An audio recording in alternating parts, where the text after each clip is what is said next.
Simon's new at the factory. If you ask him, he'll tell you it's a lousy job. He has to sweep up and carry things around. He only earns $3 an hour. Even so, Simon prefers working here to the alternatives he sees for himself right now. Although his wage is low, Simon appreciates the independence it gives him. Next week, he'll learn how to use a forming machine. That will make things more interesting. That's Edgar, the owner of the factory. The only thing he really cares about is making profit. Edgar would prefer to pay his workers a tiny fraction of their current wages to keep more money for himself, but he knows that wouldn't work. Edgar is in competition with many other business owners. They all need a steady supply of human labour. When deciding whether or not to trade with an employer, workers consider wages, but also working conditions and other benefits. If Edgar's offers aren't attractive enough, workers won't sell him the labour he needs to run his factory. So reluctantly, Edgar ends up paying market prices for the labour he buys. In another part of town, there's a celebration. This group of concerned citizens just got a minimum wage law passed. They were appalled that miserly employers like Edgar could get away with paying so little to workers like Simon. The new minimum wage is $9 an hour. Unfortunately, this doesn't mean that everyone in the town will now earn $9 or more. We already saw how the existence of competing buyers of labour influences the lower limit on what Edgar can get away with paying his workers.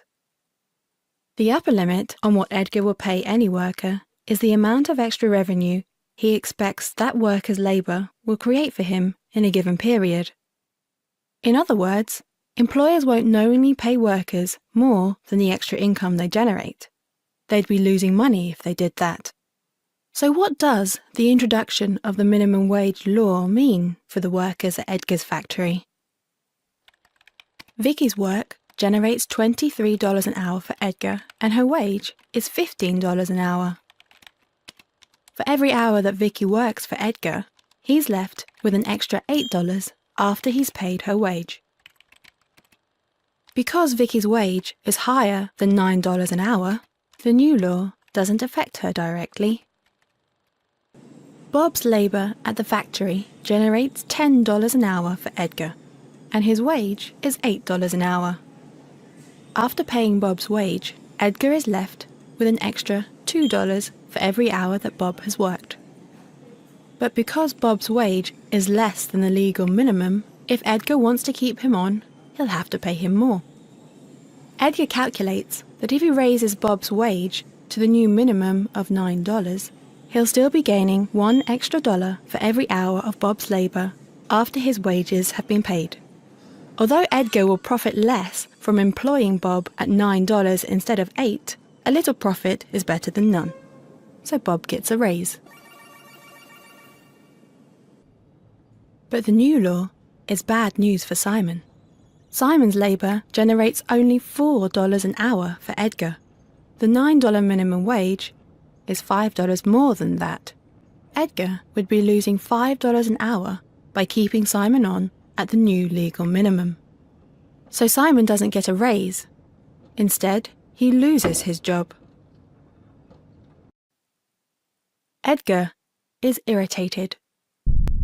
The minimum wage means that if he wants to stay in business, he has to either invest in machines to do the work that unskilled labourers like Simon were doing, or he has to move production to another country where minimum wage laws aren't a problem.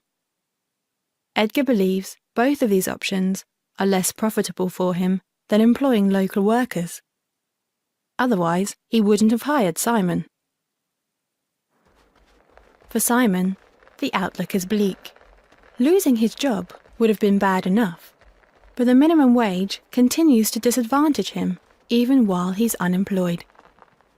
Because he's young and doesn't have much experience, it's likely that the extra revenue Simon's labour would create for any employer would be low.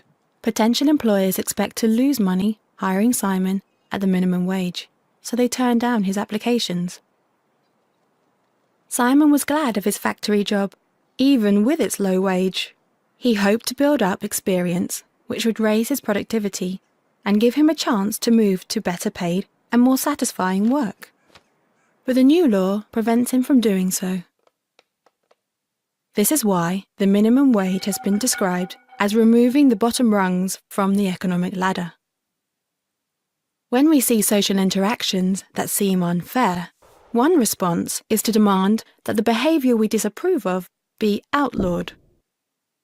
But we should keep in mind that this kind of intervention has unintended consequences.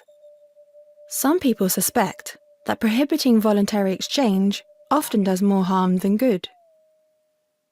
They believe the proper function of law is to discourage the initiation of force, and that we shouldn't create barriers that prevent people from doing their best to peacefully improve their lives. Do a web search for some of these terms if you're interested in learning more.